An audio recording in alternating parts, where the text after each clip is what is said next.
Welcome to another Monday. I don't know where the weekend went at all, but I do know it rained a lot. I'm getting a bit fed up with the rain.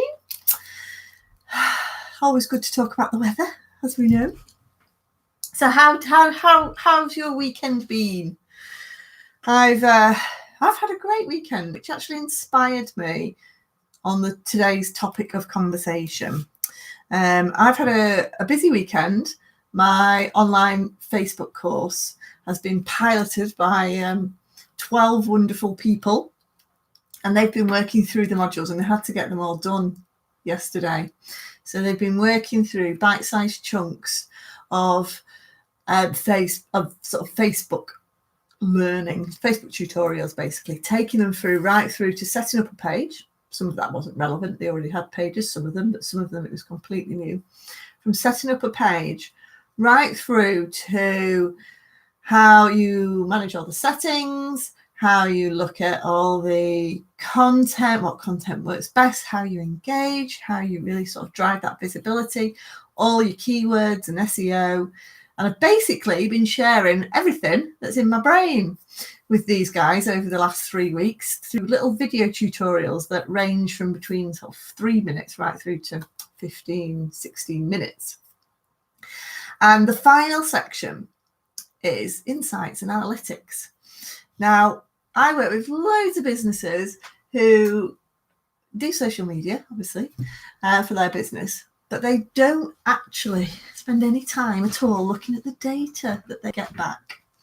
So I thought today we'd talk about data and how important it is. Important.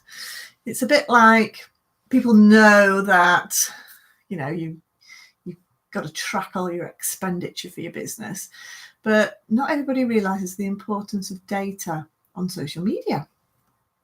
So I'm going to talk a little bit about data today.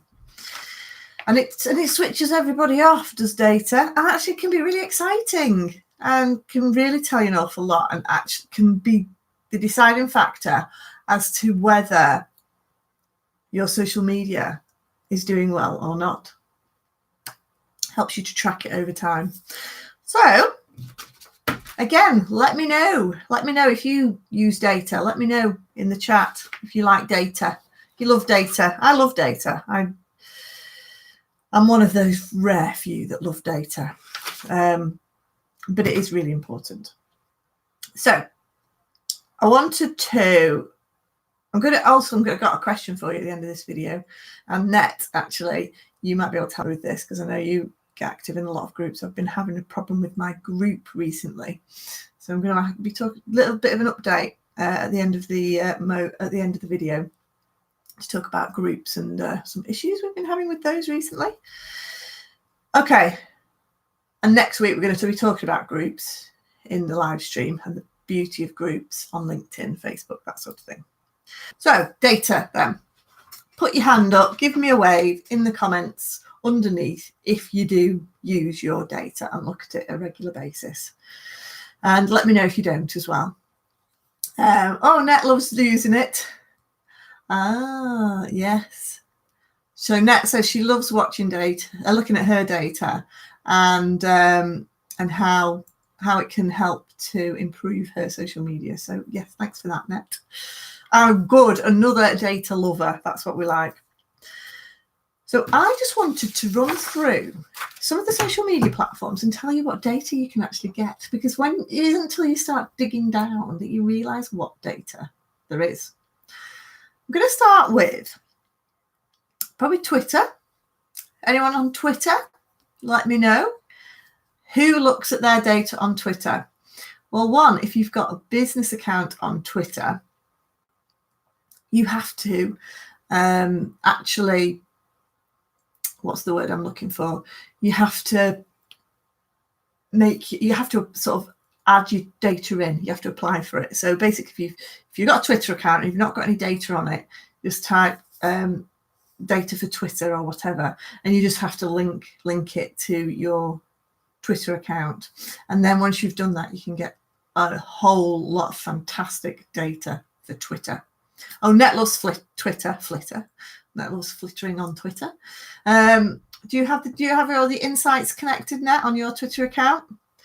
So the sort of things that you can have on Twitter are the sort of things you get are types of impressions, number of impressions you get for each of your posts, who's mentioned you, your top mentions, and what sort of visibility you've got from those. Obviously, your follower growth. You have your top followers, those that engage with you a lot. You have your top media mentions, so large organizations, your top followers who have a large following, or media organizations.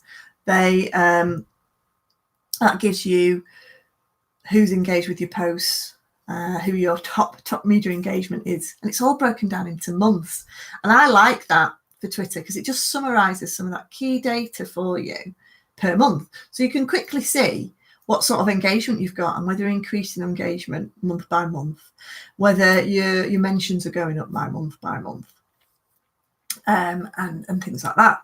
So I had a bit of a drill down into my Twitter data because there's an awful lot more data on there that you can get. You can find out percentage of your followers who are male or female, what their top likes are, and whether they're on mobile or whether they're on desktop, and how they use Twitter. So it's really important to make sure that your followers are who your ideal audience is. Because a lot of businesses, we tend to be absolutely obsessed by the number of followers we have on social media. And all I can say is, please do not be obsessed about the number of followers you have. Be absolutely obsessed at the type of followers you have and whether they are your target audience. Because you can just have 50 followers, but if there are 50 followers that are your ideal client or potential clients or existing clients, then they are the people that you need to be talking to, not 800 followers who you've gleaned through a competition and potentially are never going to engage with you. So it's all about making sure you're targeted. And by looking on Twitter, I can tell you, which was quite surprising today, actually, 50% of my audience on Twitter is male, which was a bit of a surprise, but that does come back to when I worked in the video games industry. So 50% of my followers are male because that's quite highly dominated. Obviously, it's a male-dominated industry. And a lot of my followers have come over from when I worked at Nomad Games. And this one really surprised me this morning. 100% of all my followers on Twitter love dogs. I was like, wow, not cats, dogs. So I was like, okay, I'm going to have to get some more pictures of Rosie, my dog, on there. So that was quite interesting. So again, really have a look at these insights because they can tell you a lot about your audience and how you can develop your content to suit your audience. Instagram obviously is again a good platform. Make sure if you are on Instagram, you've turned over onto switched it to a business profile so that you can get your analytics on there, and it'll tell you, profile visits, what sort of reach you're getting for each of your posts, your top locations where your followers are, your age range, whether they're male or female. Again, really important data, particularly if you've got products that might be targeted at females or targeted at males. The other great thing that I love about Instagram, once it'll tell you how many people have clicked onto your website on your profile, because Instagram can be quite tricky because you can't put links into your posts. But the ultimate aim is to get people onto our website buying our stuff. So it tells you how many people have actually visited your profile and clicked on that link. Again, you need to be having a look to make sure it increases. So again, really important data. LinkedIn obviously has data. Tells you how many people have looked at your profile. Again, fantastic. How many people have actually clicked through and looked at your profile? Really interesting. And how many times have you actually appeared in the search engine of LinkedIn? Again, really interesting, because if you're not appearing in those searches in LinkedIn, then you need to tweak your profile. Make sure those right keywords are in there. So, and Net's got a good tip whilst we're on. So Net says a good app to use on Twitter is called Sumall. It monitors your top engagers plus your tweet reach. Thanks, Net. That's really useful. So yeah, check that out. It's called Sumall, Sumall. So yeah, again, some fantastic apps out there to help you monitor your data. And I love, thanks, Net. I'm so glad you're a data lover too. So yes, so LinkedIn, again, full of really useful information. And again, you can click through right onto your posts and you can find out for each every single post on LinkedIn who's liked it, what the job titles are, generally of all those people that have liked your post, what type of job titles they've been, who's viewed your post, who's it's actually reached, whose newsfeed it's gone from, and your location, where are those followers? Absolutely essential. If you are a location-based business that's serving local businesses on LinkedIn, then absolutely your content needs to be reaching local businesses, not businesses in America if you don't do business with them. So again, really, really important. And Facebook, Facebook is the king of data. Absolutely. Facebook is the king of data. Has tons and tons and tons of data, and I love it. You can drill down into absolutely everything. You can look into your followers, how they're increasing, or your likes, how they're increasing. You can look into what they're interested in, male, female, where they live. Absolutely, events. If you're running events, they're just developing more event data for people that look in events. There's a huge amount of data. Facebook is the king of data, and I'm not going to go through everything on there. And hi, Henry.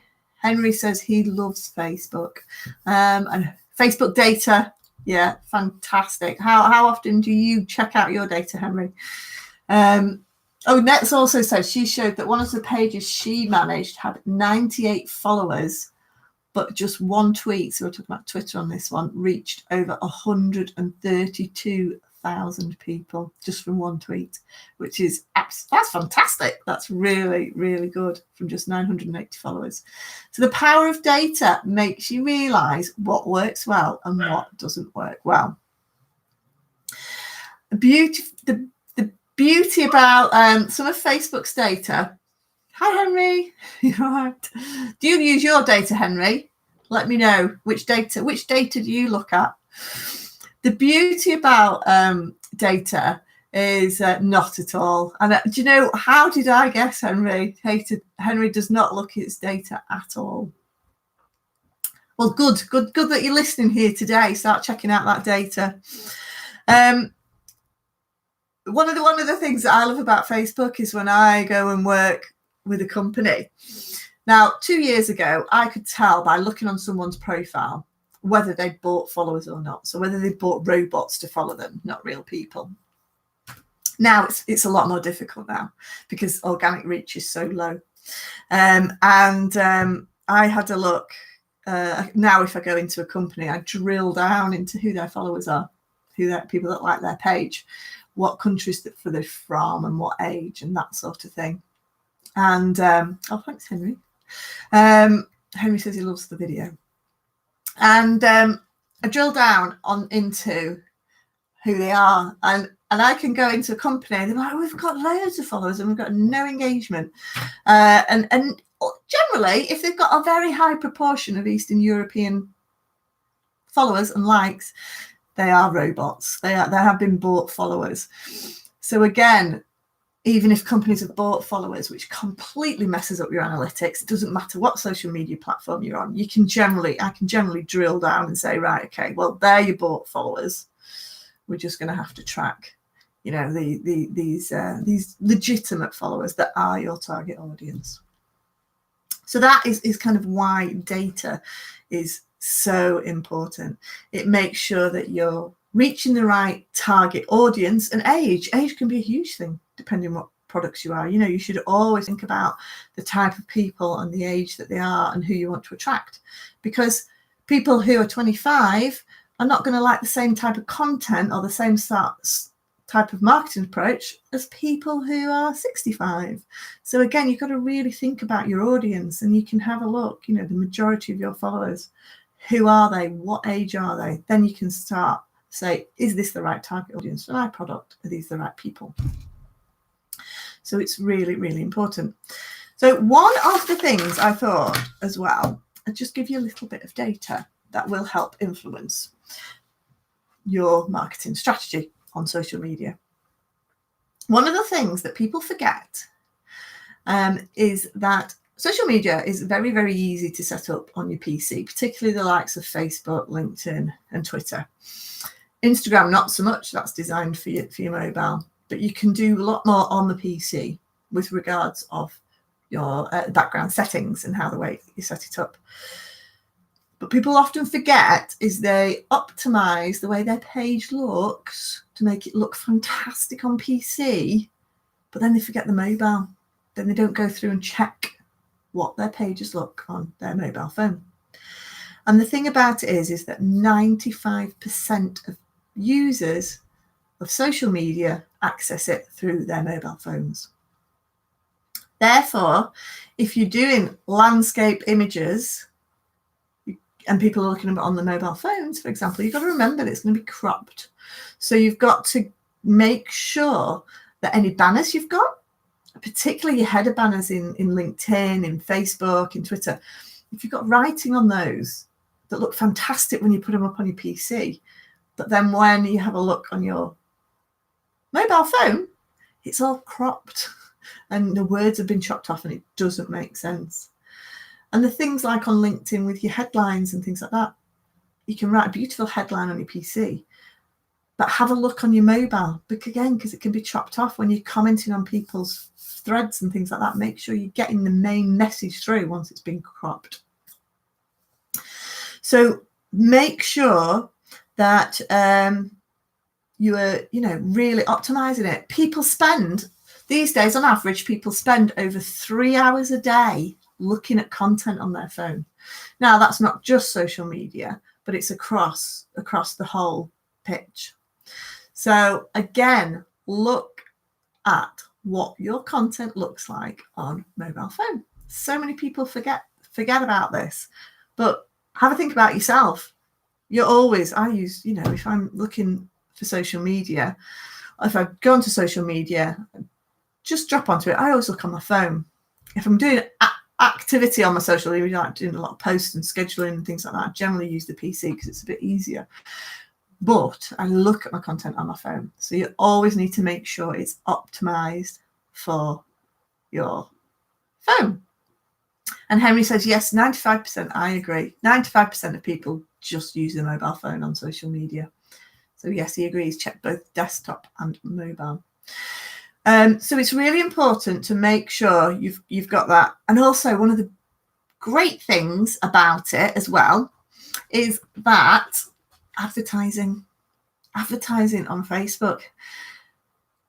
You can set and I'm not talking about boosting a post, by the way. If you do boost posts, please check your analytics on your boosts and make sure you're actually converting your ads into sales.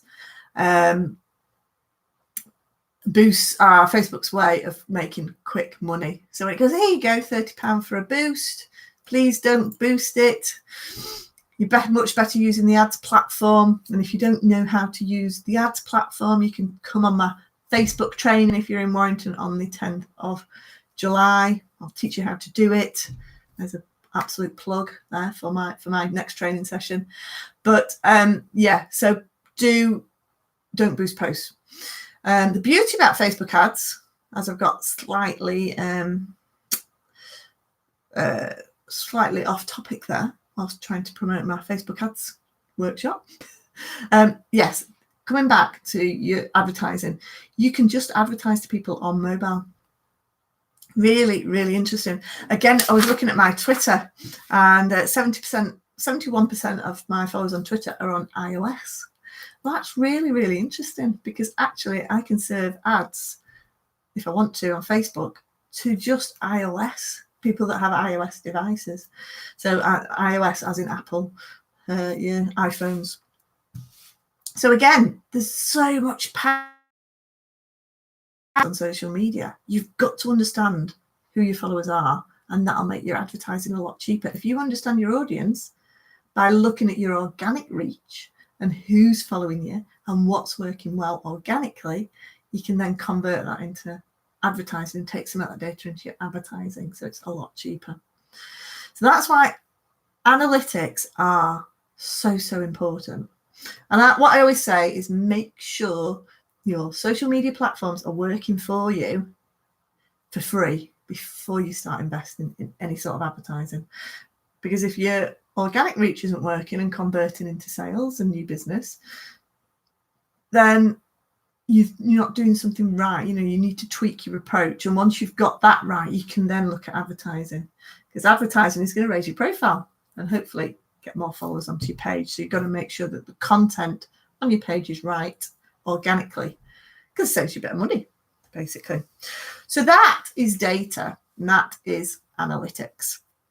So I don't know what sort of experience you've all had with data and analytics, what you find difficult, what you find easy, but do let me know. And again, I just tend to take 3 sets of data from each platform that I look at on a regular basis. I don't look at all the data because you could be there forever, but just pick out a couple of data readings and just track them over time to see how they do. And again, if you use platforms like Hootsuite, they'll bring it all together for you anyway, and pull it all together. So that's data. Let me know what you think and how you use your data. I'd be very interested. As I said, I've been using getting people my pilot course this weekend, and everyone's finished, and after each section they had to fill in a big sheet of feedback, and so that's the data I'm going to be analysing today to see how they found my course before I put it to market, because I really need that data to make sure that it works, that I'm getting the right results for people, that it's becoming, that it's helping them. It's helping them get more business. I can only do that by getting data from them to find out how it worked. So that's data. I'm a bit of a data geek. I love data. Tells us if it's working or not. I have loads of data, and I'm also a guilty dataer. That's a funny word. That doesn't make sense. But I have a lot of client data that I've worked with over the last 12 months and case studies that I just haven't had a chance to write up yet. So that is on my to-do list, is to write up some of those, because I've got some really good data I can share the improvements that we've made with some clients. So Henry asked a question. What's your thoughts on Shopify? On Shopify? Well, obviously, if you're selling online, Shopify is a fantastic platform, but it depends what you're selling and what your objectives are on Shopify, because there are all other platforms out there like WooCommerce and things like that. There's different plugins. Is that what you meant, Henry? Thoughts on Shopify? And obviously Shopify will have a whole host of data in there as well. Don't know a huge amount about Shopify. I have used it in the past in a previous job, but I don't use it at the moment. But there'll be loads of data on Shopify as well. That was it. That was a question at the end, as we're coming near to the end of the stream. So whilst if you've got any more questions, pop them in the chat. Net's just said it's so important to look at your data to ensure you're not wasting your time and to keep engaging with your audience. No, it is, absolutely. It really is important to make sure you're keeping that engagement up, because it's the engagement which is going to give you the organic reach. So I had a question today, because I was just going to post in my Facebook group. So I was going to ask Net and actually Henry, because I know you both use groups a lot and manage your own groups. I couldn't write, I could not type. I was on the PC and I could not type into my group this morning. I had to do it through my phone. So I just wondered if you guys had that problem or that issue. Again, Facebook's been making so many changes in the background this last month that there's quite a few glitches appearing. And this morning's glitch was I literally could not type into my group. I had to do it on my phone. So I just wondered if you guys had that problem. And again, another one to report to Facebook. It's amazing what you find goes wrong with Facebook. One of the other problems I'm having at the moment with Facebook, and actually it's worth me mentioning, is if you've got a number of people on your admin. I removed someone from my page as an admin, from my Facebook page, as did a number of my customers, just as it's good practice. Put people on as admin, take them off as they leave their jobs. And what happens is the minute you take someone off as an admin, it glitches your profile slightly. And all of a sudden you can't see, if you look for different businesses, down the left, you can't see all the tabs. So you can't see the review tabs, you can't see the event tabs, you can literally see home, posts, videos, and that's about it. So again, if you do manage social media platforms, check out other people's pages. And if you notice they've only got 3 or 4 tabs down the side, and you've been taking people off as admin, that's a bug. Likelihood is they've probably got about 8 different tabs, but you just can't see them because there's a bit of a bug. And obviously, how would you know if you didn't know to look? If you didn't know it was supposed to be there? So yes, Henry, Facebook is absolutely random at times, but so Henry says his group is fine. Okay. And he had a problem with becoming an admin on someone else's page last week. Yes, I've had that problem as well. But generally, if you report it to Facebook, they're quite quick at sorting out admins, or they have been in the past. But yeah, it is random.